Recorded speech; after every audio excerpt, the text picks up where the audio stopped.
Hello friends, வணக்கம். நம்மளுடைய ஸ்கின்னை எப்படி ஒயிட்டாக க்ளோவாக அழகாக வச்சுக்கலான்ற டிப்ஸை நம்ம இன்றைக்கி இந்த வீடியோவில் பார்க்க போகிறோம். அது மட்டும் இல்லாமல் நம்மளுடைய ஸ்கின்னை எப்பயுமே பெர்மனெண்ட்டாக ஒயிட்டாக அழகாக வச்சுக்கிறதுக்காக இந்த வீடியோட எண்டில் முக்கியமான 2 டிப்ஸ் உங்களுக்காக காத்துட்டு இருக்குது. நம்ம சேனலை இது வரைக்கும் நீங்கள் சப்ஸ்கிரைப் பண்ணாமல் இருந்தீங்கன்னா ப்ளீஸ் ஃப்ரெண்ட் உடனே சப்ஸ்கிரைப் பண்ணிடுங்க. கூடவே அந்த பெல் நோட்டிஃபிகேஷன் சிம்பிளையும் அழுத்திக்கங்க. இன்றைக்கி நம்ம ஒரு வாரத்துக்கு உண்டான ஹோம் ரெமெடி தான் ப்ரிப்பேர் பண்ண போகிறோம். இதுக்கு ஒரு ஃப்ரெஷ்ஷான கேரட் எடுத்துக்கலாம். கேரட்டை நல்லா வாஷ் பண்ணிவிட்டு மேலே இருக்கக்கூடிய தோல்களை நீக்காதீங்க. நீக்காமல் தோலோடையே கட் பண்ணி போட்டுக்குங்க. ஏன்னா தோலில் தான் அதிகமாக ஸ்கின் ஒயிட்னிங் கொடுக்கக்கூடிய அந்த பீட்டா கேரட்டின் இருக்குது. அதுக்கடுத்து தான் நல்ல ஒரு ஃப்ரெஷ்ஷான தக்காளி ஒன்று எடுத்துக்கலாம். அதையும் நல்லா வாஷ் பண்ணதுக்கப்புறம் மிக்சியில் சின்ன சின்ன பீசஸாக கட் பண்ணி போட்டுக்கலாம். இப்போ இதை தண்ணி விடாமல் நல்ல ஒரு ஸ்மூத் பேஸ்ட்டாக, கொஞ்சம் கூட கெட்டி இல்லாமல் ஸ்மூத் பேஸ்ட்டாக அரைச்சி எடுத்துக்கலாம். இன்றைக்கி நம்ம இது 2 மெத்தடில் கூட நம்ம யூஸ் பண்ணலாம். அது எப்படின்னு நான் சொல்கிறேன். இதை இப்போ நம்ம ஒரு பவுலுக்கு ட்ரான்ஸ்ஃபர் பண்ணிக்கலாம். இதில் காய்ச்சாத பால் ஒரு அரை கிளாஸ் ஊற்றிக்கிங்க. அதாவது பார்த்திங்கன்னா காய்ச்சாத பால் தான் ஊற்றணும் மெயினாக. இன்னொன்று என்னென்னா, நான் பசும்பால் சேர்க்குறேன். உங்களுக்கு பசும்பால் கிடைச்சதுன்னா நீங்கள் பசும்பால் சேர்த்துங்க, இல்லைன்னா பேக்கெட் பால் சேர்த்துங்க. இப்போ இது எல்லாத்தையுமே நல்லா மிக்ஸ் பண்ணி விட்டுடலாம். நம்ம ஸ்கின் ஒயிட்னிங்கான ஃபேஸ் பேக் ரெடி ஆகிடுச்சு. இதை எப்படி அப்ளை பண்ணலான்னு பார்க்கலாம். இதை நீங்கள் ஃப்ரிட்ஜில் ஒரு 7 days வரைக்கும் வச்சு ஸ்டோர் பண்ணி யூஸ் பண்ண முடியும்.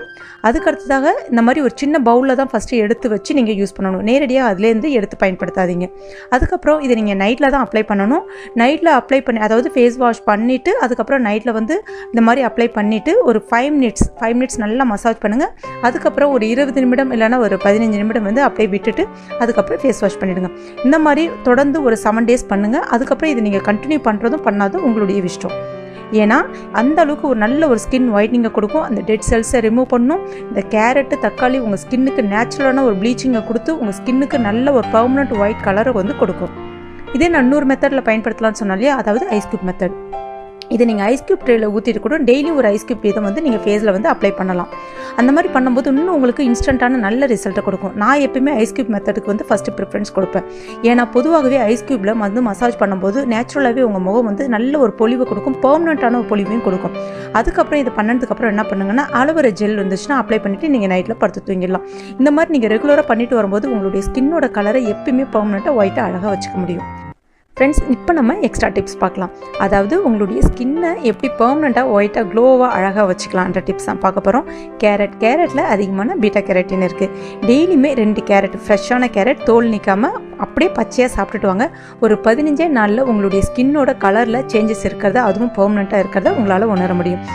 அதுக்கடுத்து தான் தக்காளியில் அதிகமான விட்டமின் சி இருக்குது. குறிப்பாக பார்த்திங்கன்னா தக்காளி பழத்தை நம்ம பச்சையாக சாப்பிட முடியாது. ஆனால் ரசத்தில் போடும்போது பார்த்திங்கன்னா தக்காளி பழம் கிட்டத்தட்ட ஒரு 5 minutes தான் பாயில் ஆகும். ஸோ அந்த அளவுக்கு அது கம்ப்ளீட்டாக பாயில் ஆகிருக்காது. நீங்கள் ரசத்தில் தக்காளி பழத்தை ஒதுக்கி வைக்காமல் மேலே இருக்கக்கூடிய தோல்களை மட்டும் நீக்கிட்டு அப்படியே ரசத்தில் சாதத்தோடு பிசைஞ்சு சாப்பிட்டுட்டு பாருங்கள்.